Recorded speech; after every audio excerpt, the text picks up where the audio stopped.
avec nous à l'hôtel Cielo 1, qui est l'hôtel officiel pour notre événement du 13 octobre. Et je pense qu'on a préparé pour New Era une carte assez relevée. On est très content de produire cet événement-là au MTELUS à Montréal pour une première pour New Era d'être sur l'île de Montréal. Alors, tranquillement, là, on prend notre place de plus en plus sur le secteur, sur le monde de la boxe au Québec. C'est notre mission. On s'est donné comme mission de travailler, de découvrir des combattants, des gens du Québec pour les mettre en valeur. Et c'est ce qu'on va continuer de faire. Alors, je vous remercie d'être là encore. Et puis, sans plus tarder, je cède la parole à Yann qui va vous dévoiler là, tous les détails de la carte du 13 octobre. Merci. Okay. Je vous remercie tout le monde d'être ici aujourd'hui. On est très fiers d'être de retour après quelques mois sans événement. On avait des grosses discussions avec beaucoup de partenaires d'affaires, des commanditaires, surtout partenaires d'affaires pour venir épauler la compagnie avec des budgets pour pouvoir développer les boxeurs d'ici, comme on dit depuis le début. On a une entente de régler, je suis en train d'en régler une deuxième, et puis on va être très fiers de présenter tout ça là, lorsque ça sera entériné et signé. Mais tout ça, encore une fois, pour avoir des fonds et développer les boxeurs d'ici. C'est notre discours depuis le début, puis ça va le continuer. Fait que voilà pourquoi il y a eu un petit accalmie de quelques mois. Je suis content parce qu'il y a des boxeurs qui ont pu, pareil, continuer à performer sur d'autres événements. On a une bonne entente avec d'autres groupes. Fait que ça leur permet de pouvoir continuer à boxer quand il arrive des choses comme ça. L'événement du 13 octobre, vendredi 13, j'espère qu'il n'y a pas personne de superstitieux. On a présentement une carte de 11 combats. Il y a eu des petits changements de dernière journée. J'étais très fier jusqu'à hier de dire que sur 22 athlètes, il y en avait 20 du Canada et 2 des États-Unis. Bon, il arrive toujours des petits changements de dernière minute. La carte va se débuter ce soir-là. Nous aurons les débuts pro de Maxime Turcotte, qui est une boxeuse amateur qui vient de Laval. Elle reste maintenant en Outaouais. Maxime affrontera Estefania Orezenzo Olivia. Maxime fait ses débuts pro. Estefania a 3 victoires, 7 défaites. Deuxième combat de la soirée sera un combat entre Zachary Loiseau, une fiche de 2 victoires, 1 défaite. Et il va affronter Luis Enrique Morales Hernandez. Bon. Hernandez nous vient du Mexique. Lui qui a une fiche de 4 victoires, 8 défaites, 2 nuls. Ça sera un combat de 4 rounds chez les 140 livres. Zachary Loiseau qui nous vient de Montréal. Troisième combat. On a Ayoub Mahani de Montréal qui fera ses débuts pro contre Zach Contos qui nous vient de Calgary qui fera ses débuts pro lui aussi. Ça sera un combat de 4 rounds chez les 200 livres, les cruiserweight. Ayoub est sur la gouverne de Mo Latif maintenant. Ayoub est champion du Maroc, a été 2 fois aux sélections olympiques. Donc, il est maintenant temps pour lui de passer chez le professionnel. Mo nous a contactés, puis on est allé le voir en sparring. On a même amené Alexis le tester un peu. Fait que, très bon boxeur, très agressif. Quatrième combat va avoir lieu entre TJ Laramie de l'Ontario, qui fera ses débuts pro. TJ va affronter Justin Grant de Montréal. Ça sera pour un 4 rounds chez les 160 livres. TJ Laramie fait ses débuts pro en boxe, mais c'est un vétéran des arts martiaux mixtes. Même à mon époque, quand je quittais les arts martiaux mixtes, TJ, c'était un jeune de 18 ans qui arrivait. Il a fait sa place, une belle carrière. Il se bat encore en arts martiaux mixtes. 2 passages au UFC. Mais il y avait une accalmie, présentement, pas de contrat. Fait qu'il nous a appelé et il nous a demandé s'il pouvait faire ses débuts pro en boxe. On a accepté, évidemment. TJ, qui est un très bon athlète, un gars qui donne un spectacle. En 5e combat, on aura Jean-Michel Bolivar de Laval. 6 victoires, 3 défaites, 4 KO. Il va affronter Rodi René de Gatineau. 2 victoires, 7 défaites, 1 KO. Ce sera un combat de 6 rounds chez les 166 livres. Après ça, nous aurons M. Alexandre Lang de Montréal. Alexandre est 3 victoires, 0 défaites, 1 KO. Il va affronter, ça c'est un des combats qu'on a dû changer de dernière minute. M. Lang affrontait un boxeur de l'Ontario. Ça a été changé pour José Arias Alvarez. Nous aurons un combat chez les poids lourds entre Tom Vautour, qui nous vient de Montréal. Il s'est battu déjà 2-3 fois pour nous autres. Tom donne tout un bon spectacle. Je pense que ses 2 dernières victoires, c'était par KO. Tom, 6 victoires, 3 défaites, 5 KO s'affiche. Va affronter Jake Bayer. Au Canada, il y a 2 titres canadiens. Il y a le titre canadien de l'Ouest et le titre canadien de l'Est. On sait que Alexis Barrère possède un des titres canadiens. Ouais. Moi non plus, jusqu'à temps que la régie m'appelle cette semaine. Fait que, donc, Jake nous a demandé à la base un combat contre Alexis. Jake avait commencé sa carrière avec 0-4. Et puis là, il est rendu 5-4. Puis ses 5 victoires sont par KO. Des KO contre des adversaires semblables à Alexis. Il a battu 2 adversaires qu'Alexis avait déjà battus. Donc, il nous a demandé ce combat-là. Évidemment, on pense que nous, avec Alexis, on est rendu ailleurs. Fait qu'on lui a expliqué ça. Mais on lui a offert un combat contre Tom Vautour, qui est un dur cogneur en Montréalais. Il a accepté le combat tout de suite, un 6 rounds chez les lourds, en invoquant encore une fois que s'il fait un 6e KO d'affilée, il va cander haut et fort qu'il veut une chance d'unifier les 2 ceintures. Écoute, on verra où ce qu'on est rendu après nous autres. Là. Un combat d'arts martiaux mix ce soir-là. Javad Majoub, qui est présentement notre seul athlète d'arts martiaux mix. On s'affaire maintenant à en rencontrer plus, puis d'en signer plus, parce qu'on va probablement commencer à faire des événements dans les 2 sports dans la prochaine année. Javad, pour ceux qui le connaissent, Javad nous vient du milieu olympique, aux derniers Jeux olympiques. Last Olympic Game? Tokyo. Yeah. Bon. Javad était aux Jeux olympiques de Tokyo. Il est 2-0 présentement. Pour ceux qui ont vu ses 2 premiers combats, j'étais à Sherbrooke il y a un mois et quelques. Je ne sais pas comment dire ça. C'est une destruction complète de l'adversaire à chaque fois. Écoute, il a brisé. Dans l'adversaire à Sherbrooke, il l'a lancé dans les airs et il a brisé la jambe en 3 morceaux. Javad est un athlète olympique, mais il est tellement fort physiquement que. Puis je le vois des fois à l'entraînement. Je fais mon sparring, mon shadow, puis je me tourne de bord, puis il est là, puis il parle, puis il est en train de deadlifter 580 livres en parlant. Fait que, en tout cas, Javad est extraordinaire à l'entraînement, est extraordinaire comme humain, comme athlète. On pousse pour le monter le plus rapidement possible.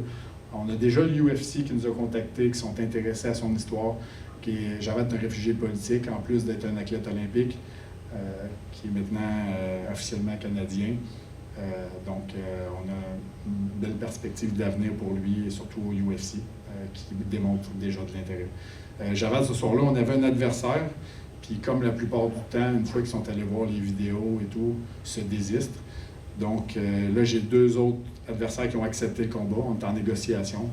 Évidemment, ça va être des gars avec beaucoup plus d'expérience, parce que les gars qui ont 2, 3, 4 combats, une fois qu'ils ont vu une vidéo, décident de laisser tomber. Mais faites-vous-en pas, Javad sera sur la carte ce soir-là. Et puis, il donnera un spectacle comme à l'habituel. Javad? Yes. Some words? Excuse-moi, I have to speak French here. Petit. Where are you a refugee from? What's your story? About my story? Yeah, real fast. Come on. Okay, I was coming here 2019 for complete qualified for next Olympic, like 2020. And then other my friend going to World Championship in Tokyo. but because of politics, Persian people not allowed to fight with Israeli people. What Persian, you mean what? Like Iranian team is the government not let us to fight with the athlete from Israel. So after then, so this is really bad because the first Olympic 2012 because of politics I lose Olympic. This is really bad for athlete. Yeah, we couldn't believe that. And then other my friend going to Tokyo World Championship, and then because like same story for all the Persian people, like Iranian team, they are asked to say to don't compete with Russian team because after Russia team you beat them the guys, you have to go next level, next fight with the Israel team. You have to lose before them to go fight with them. And then my friend is like a two-time world championship, and then he have a big career. Of course, I think to about they have a medal in Olympic. And the government, the IGF International Judo suspend my country for 4 years, and then I don't have any back, and then my family here, and then like my friend the side told me, but please don't go back home because they are gonna suspend you or they're gonna stay like take your passport or I don't know something crazy too, and that's why I'm staying in Canada. But I'm really happy. Because when I'm coming here, honestly, I have a second life that God gave me as a gift, you know. So I'm really happy here today. I can fight as a pro athlete. I'm not working in general. So like I'm working, but I have and keep going for my goal. And then my goal is gonna be in the UFC or any professional the league in the world. So I'm training every day. I work, and then I'm training hard. And then I have my plan. I have with my team. So honestly, I'm in the good position right now. I have to just working hard, training hard, focus, and then to always be hungry for fight. And then please find someone for me. Thank you. Merci. Merci, Javad. Bon, ensuite, on va passer à un des grands favoris de la foule, et on s'en aperçoit de gala en gala, ça ne fait que grossir. Il a combattu il n'y a pas longtemps sur un gala du groupe Yvon Michel au Casino, Abed El Safadi. On peut se dire qu'il y avait la moitié du casino qui était là pour lui, sans exagérer. Et puis ça scandait son nom, et c'était pareil au dernier gala de New Era où il s'est battu, c'était pareil à Saint-Hyacinthe. Il y a vraiment un gros fanbase. Il donne tout un spectacle.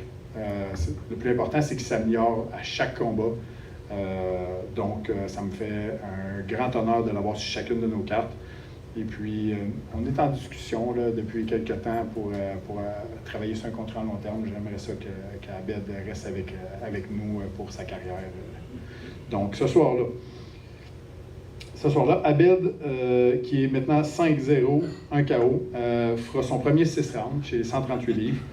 Abed va affronter Sean Archer, qui nous vient de Colombie-Britannique. Sean est 2 victoires, 2 défaites, 2 victoires par KO.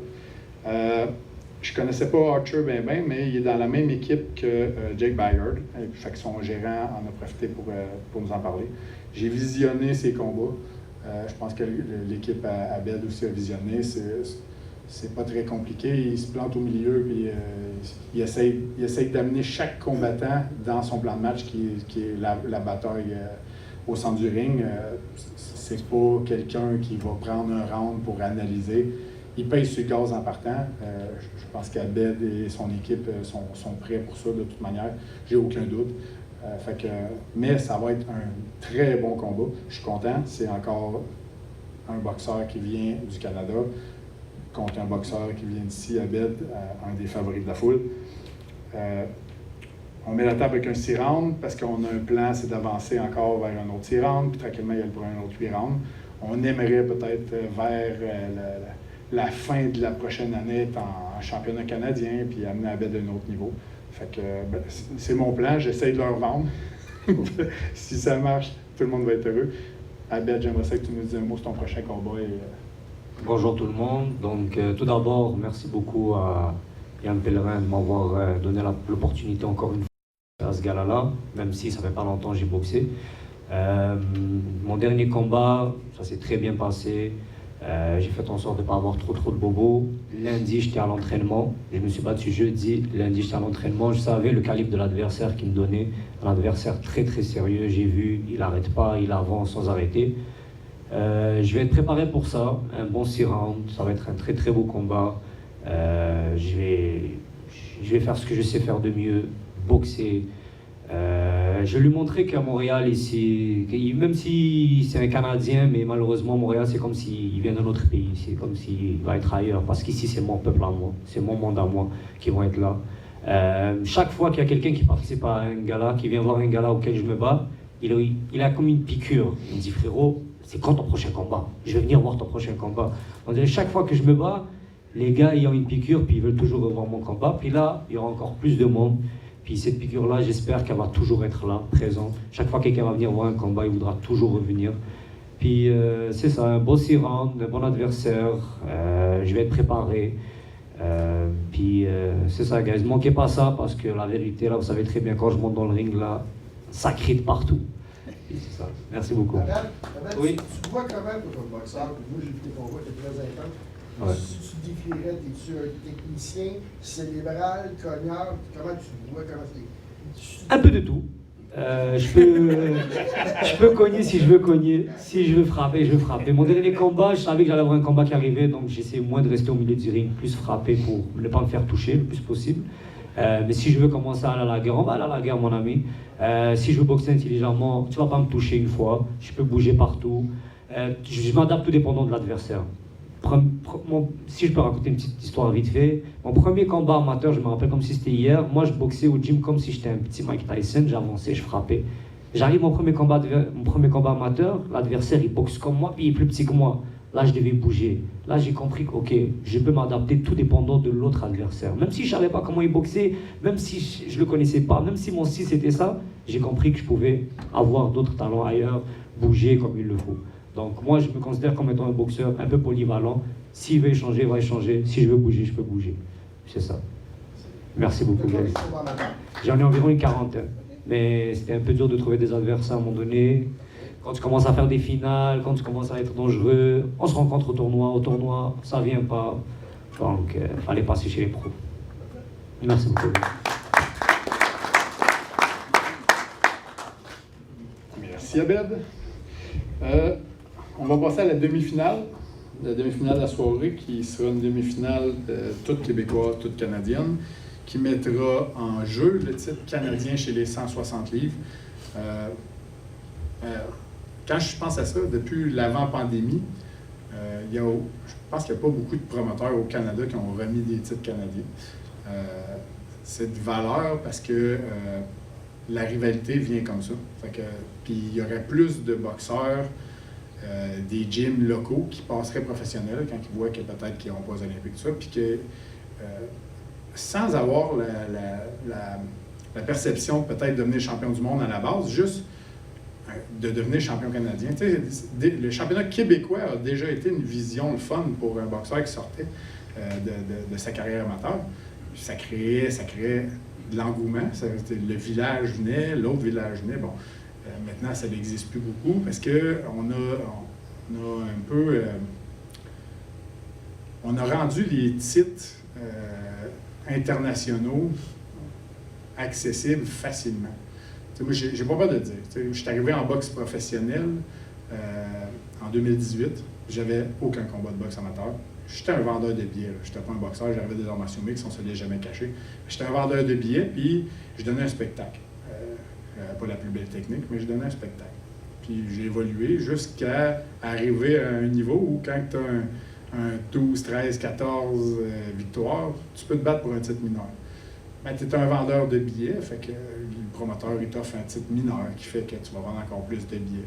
Puis ça a donné qu'il y a plus qu'un an et demi, je me suis battu pour le titre de la WBO nord-américain. Bon, je l'ai gagné, puis je suis tombé classé 13e au monde.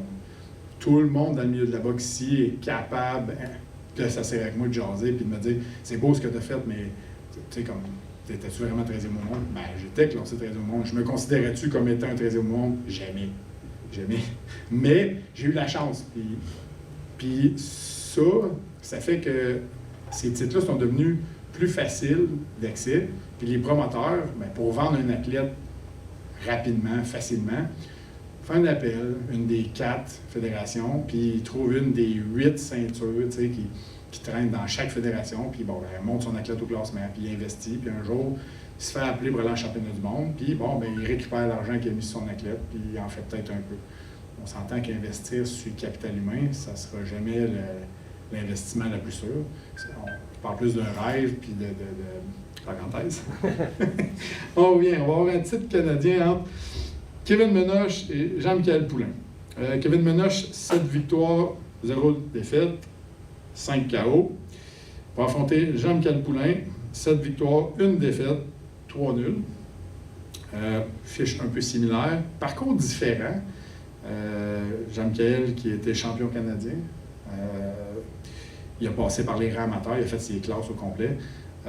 Kevin Menoche, lui, qui a fait un peu de boxe amateur, mais je dirais plus pour remplir les petits galas du gym, puis avoir du fun, puis c'était un cogneur, fait que donner un spectacle amateur, puis c'était bon pour l'école où il s'entraînait. Mais depuis qu'il est passé pro, forcé d'admettre qu'il y a la claque. T'sais. Puis, ben, on n'en parle jamais, mais il est capable de prendre un coup de poing et tout, parce qu'il a été, je pense qu'il a été dans le trouble à toutes ses combats professionnels. Puis dans le trouble deep, souvent, là, tu sais. Puis il trouve le moyen de s'en sortir. Souvent, tard dans le combat, lui, il en reste encore de la puissance. Même quand il a de l'air vidé, ça lui prendrait presque une marchette, mais il est encore capable de te sortir un coup qui fait que ça crée du dommage. Puis quand on parle de puissance, c'est pas juste comme étendre ses adversaires puis que le gars se relève. C'est des chocs électriques au niveau du système nerveux. Il y a deux KO, je me souviens, chez New Era, que le gars, il se raidit debout, là, le choc nerveux là, total. Fait que on parle d'une très grosse puissance. Fait que Kevin, quand je l'ai appelé, j'ai demandé, titre canadien, t'es rendu là, tu sais, t'as 30 quelques années, ça te tente-tu? Ah ouais, ça va. Premièrement, Kevin, c'est tout le temps oui.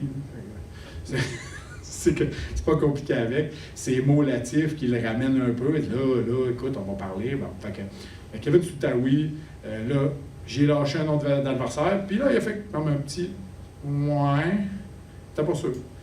Puis il m'a rappelé, il m'a dit « OK, oui, go », comme d'habitude. Évidemment, c'était Jean-Mic, donc j'y avais donné.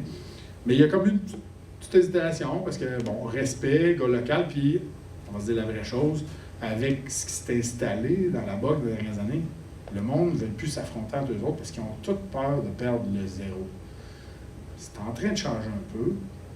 J'aimerais ça que ça revienne un peu plus comme les arts martiaux mixtes, où qu'un gars qui est 15-8 peut être en championnat du monde. On n'est pas là en boxe, ça va prendre encore du temps avant que ça y en vienne, mais bon.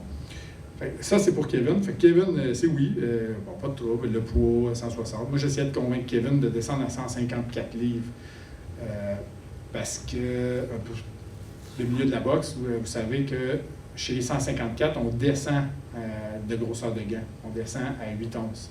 Fait que, tu sais, moi, j'ai tout le temps dit, avec la force de frappe que tu as, on va descendre à 8 onces, ça va être encore plus dangereux. Mais je pense qu'il n'est pas rendu dans sa vie à vouloir souffrir à ce point-là de descendre à 154, parce qu'en tout cas, c'est pas tout le monde qui est capable de prendre cette souffrance-là. C'est souvent bien plus souffrant de couper du poids que d'aller se taper sa gueule en sparring. Fait qu'en tout cas, il a accepté à 160 livres, titre canadien. J'ai contacté Jean-Mic. Il est moins content parce qu'on n'a pas eu encore la discussion qu'il voulait avoir. On l'a commencé tantôt, on va en finir. Mais il a quand même accepté, ça fait un bout, de se battre pour un titre canadien. Comme je disais, il a été champion canadien amateur. Il a été ralenti souvent par des blessures, par la vie, par plusieurs choix. Moi, depuis que je suis arrivé, il s'est battu toutes les fois que j'ai fait des événements, presque, il était disponible. Il donne tout le temps un bon spectacle. Écoute, ceux qui ont vu le combat au casino, le dernier combat, ça a été un combat de part et d'autre. Moi, je donnais la victoire à Jean-Mic, mais les juges voyaient ça plus serré un peu. Bref, l'arbitre avait fait un call, tout ça. Mais ça avait été sanglant. Là. Ça a pris plusieurs serviettes dans ce combat-là. Fait que, on est habitué, j'ai dit tout le temps, j'ai hâte que tu arrives à du 6, 8, 10 rounds, parce qu'on dirait que tu commences à boxer après 3. C'est un diesel, il part tranquillement. Fait que, puis là, je pense que ça va être bénéfique pour lui, un 10 rounds en championnat canadien. Puis je suis vraiment content de l'avoir sa carte. Salut tout le monde, je suis content d'être ici. C'est vraiment, pour moi, c'est un accomplissement juste de me battre pour le titre canadien. Ça fait longtemps que je voulais avoir accès à ça. Puis je remercie Yann, je remercie le groupe au complet de New Era de me donner cette opportunité-là. C'est un feeling spécial. J'ai comme je trouve ça drôle de pouvoir comme être du côté droit de cette affiche-là, d'être comme un opponent. Dans ma tête, c'est moi le héros local. Puis j'aurais aimé me battre contre Francis Lafrenière juste pour le nom de People's Champ, parce que c'est le même que je me sens dedans. T'sais. J'ai essayé de le provoquer pas mal il y a quelques années pour me battre pour. Il n'a pas dit qu'il ne reviendrait pas quand on lui a parlé il y a 2 mois. Ça donne très bien. Le 13 octobre, j'ai juste le goût d'avoir ma première ceinture. Fait qu'il pourrait peut-être en avoir d'autres qui se cumuleraient par après. Ouais, c'est vrai que j'ai eu un parcours peut-être atypique, mais je pense que c'est typique de l'âge que j'ai commencé. T'sais, j'ai tout le temps été un sportif dans ma vie. Donc, j'ai commencé vieux parce que j'ai fait ce que papa et maman étaient contents. Donc, j'ai été au cégep, à l'université, je voyageais à travers le monde, mais j'avais besoin de plus dans ma vie. Puis, fait que j'ai commencé à boxer vieux, puis ça fait que je suis encore là, mais je me sens pas vieux. Fait que si Yann peut le faire, écoute, ça va être facile.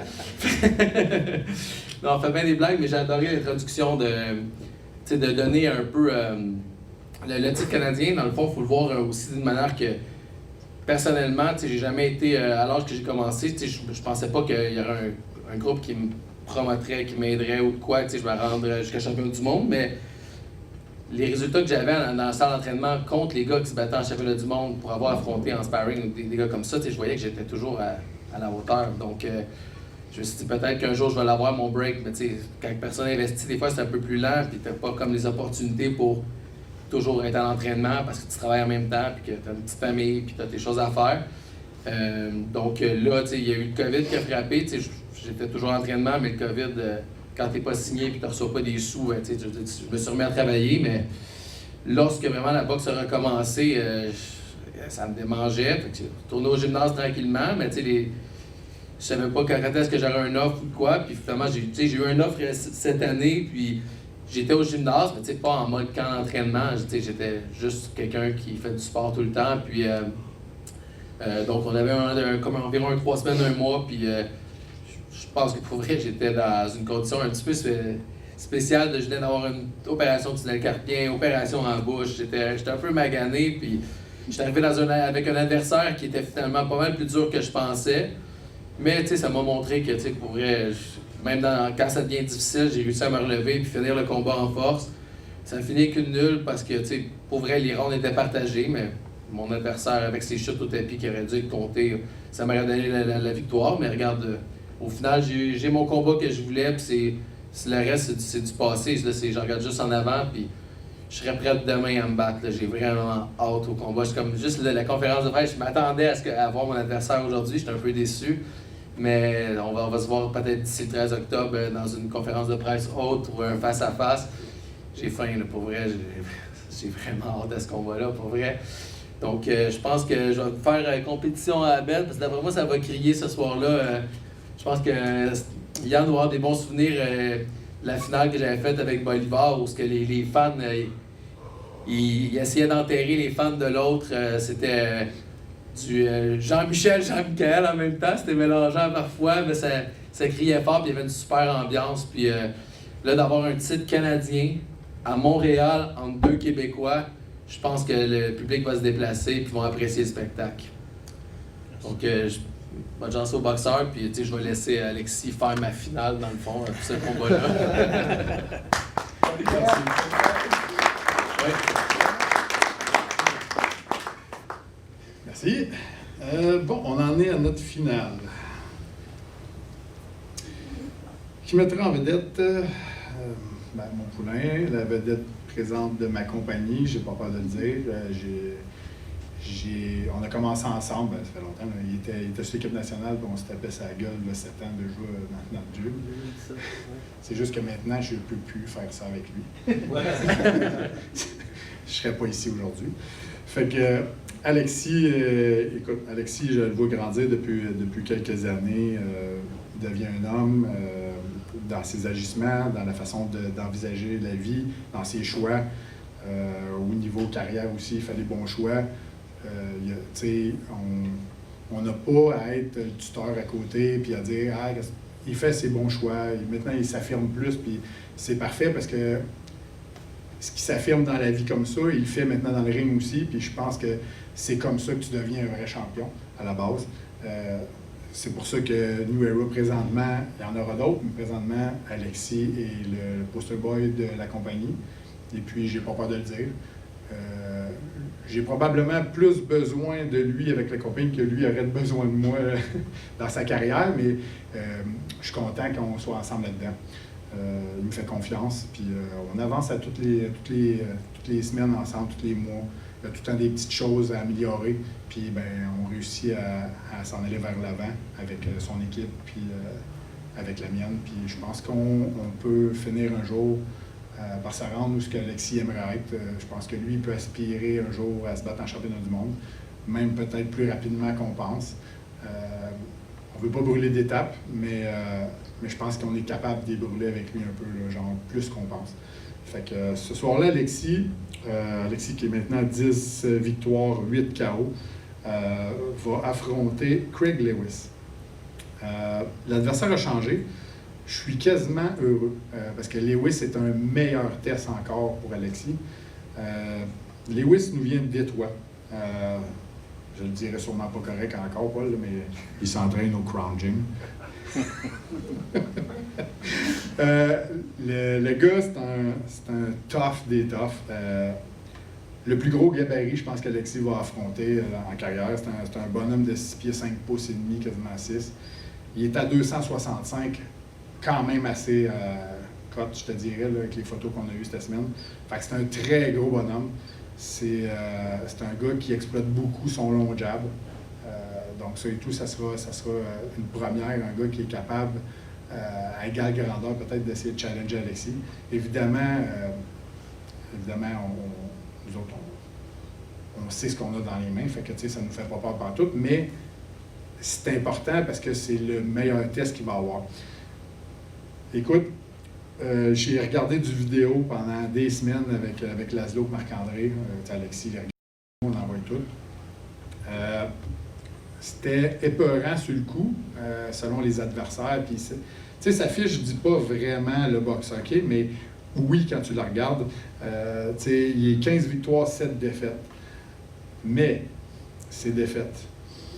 Contre Rodney Hintz, top 20 mondial, 10 rounds de décision. Milton, top 20 mondial, 10 rounds de décision. Junior Fa, médaille olympique, top 20 mondial, 10 rounds, décision. Carlos Takam, 10 rounds, décision.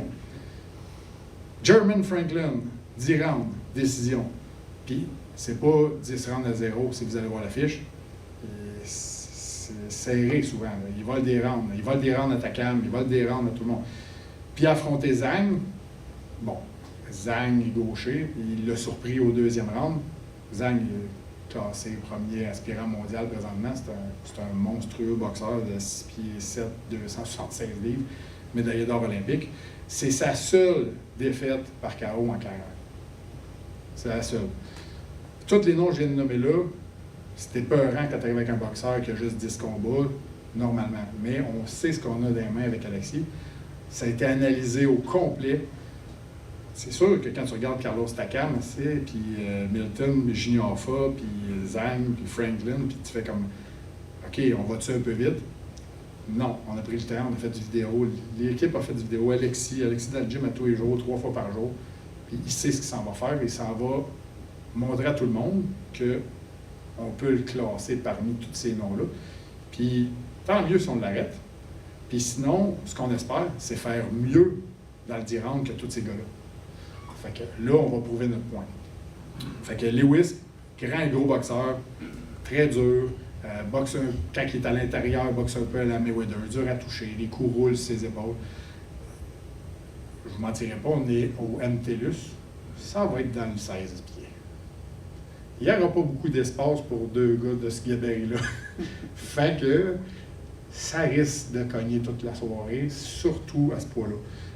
On est très content d'avoir Lewis. Il descend avec son équipe au complet, il nous envoie les photos, il participe, il va arriver avant pour peut-être un petit face-à-face. Merveilleux, je suis content, ça ne pouvait pas tomber mieux, surtout avec le palmarès que le gars a affronté. Wow! S'il y a quelqu'un qui a du négatif à dire après ce combat-là, ben écoute, il va toujours en avoir à dire.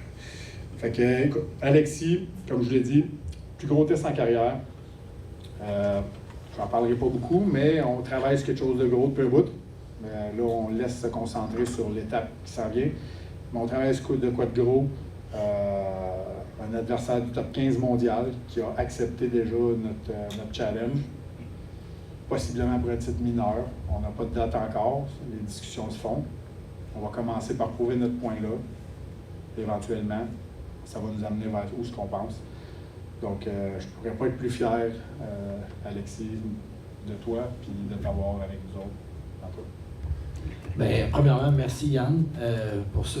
Écoute, nous, ce qu'on voulait, c'était un test. On sait, à chaque fois que je suis ici pour me battre, je dis toujours, je veux m'améliorer, je veux affronter des gars, des styles que je n'ai pas nécessairement affrontés ou touchés. Et j'ai eu la chance, un mois, d'aller faire un camp d'entraînement de 3 semaines avec l'élite mondiale qui est Filip Hrgović. J'allais là avec un état d'esprit de voir c'était quoi l'élite mondiale, qu'est-ce que j'avais à travailler, où est-ce que j'étais et qu'est-ce que j'avais à faire de plus qu'eux font, mettons, quelque chose comme ça. Puis je me suis rendu compte que je suis vraiment à ma place, ça a vraiment bien été. On faisait du sparring aux 2 jours. Écoute, quand je suis arrivé, il y avait 4 gars, ils en ont renvoyé 2 parce qu'ils m'ont gardé. Ça a super bien été. J'ai vraiment vu que j'étais vraiment à ma place, peu importe la catégorie de poids, que ce soit Bridger ou poids lourd, ça va bien. Fait que je suis revenu ici prêt à affronter n'importe qui, honnêtement. La forme physique que j'avais, comment que je me sens. On avait un adversaire, et comme Yann a dit, finalement ça a changé, mais pour vrai c'est pour le bon. Craig Lewis, c'est quelqu'un qui est très difficile à boxer, il est awkward, il frappe toujours en même temps, il est vraiment, vraiment agressif où il boxe avec la peur, il est à l'aise partout et très, très stratégique. Fait que ça va être vraiment un combat où il va falloir que je mette un plan de match puis qu'on le tienne, puis si le knockout arrive, ça va venir parce qu'on l'a travaillé. Ça ne sera pas au début, ça va être plus vers la fin du round. Par contre, je sais qu'il n'a jamais affronté quelqu'un qui a ma vitesse et mon volume de coups de poing. Ça va faire un gros jeu. Je vais l'emmener à des places où il n'a jamais été et qu'il n'aimera pas aller. Et il va tomber fatigué, il va tomber arrogant. C'est là qu'on va pouvoir vraiment faire des gros coups. Puis possiblement avoir le knockout. J'aimerais ça le knockout le 5 puis le 6. Là. Ça serait notre objectif avec les coachs. On travaille beaucoup là-dessus. On a du gros sparring. Fait que je suis vraiment heureux de revenir dans le ring, d'embarquer là-dedans encore. Un combat de plus, ça va être 11-0, puis on est content. Merci beaucoup. Ton sparring, exemple, c'est quoi l'effet que tu as appris de plus? Le jab, la défensive, c'est quoi que où est-ce que tu penses que tu as ramené ton plus gros bagage de cette expérience-là? Et ici, après ça, avec qui tu vas sparrer, tu as préparé pour le challenge de même? Pour être honnête, là-bas, c'est même pas des coups, c'est plus le ring IQ. Où est-ce que tu es dans le ring? Qu'est-ce que tu es? Hrgović, il est 6 pieds 6, il est très grand, il est très long. C'est vraiment, excusez, de voir où est-ce que j'étais dans le ring, comment bien rentrer, bien sortir, parce que c'est quelqu'un qui a quand même un gros volume de coups de poing aussi. Puis honnêtement, j'ai jamais vu quelqu'un prendre des coups comme ça, puis même pas flancher, même pas avoir de l'air étourdi, rien de ça. Écoute, on était avec des bons boxeurs là, qui étaient là aussi. Puis, fait que c'est vraiment ça, de continuer, même si t'es fatigué, de rester intelligent aussi beaucoup. C'est de la grosse boxe intelligente, c'est vraiment cool. Là. Fait que c'est ça. Fait que donc, vu qu'il mesurait 6'6", c'était déjà pas mal dans le range. Écoute, le Craig, il me fait 0 peur. Honnêtement, il fait des belles choses, mais il n'y a rien qui fait qui va me surprendre. Il n'y a rien qu'il peut faire qui va me mettre dans un piège. On va arriver là avec les mains hautes, un gros volume, de la belle vitesse, puis on va être agressif dès le début.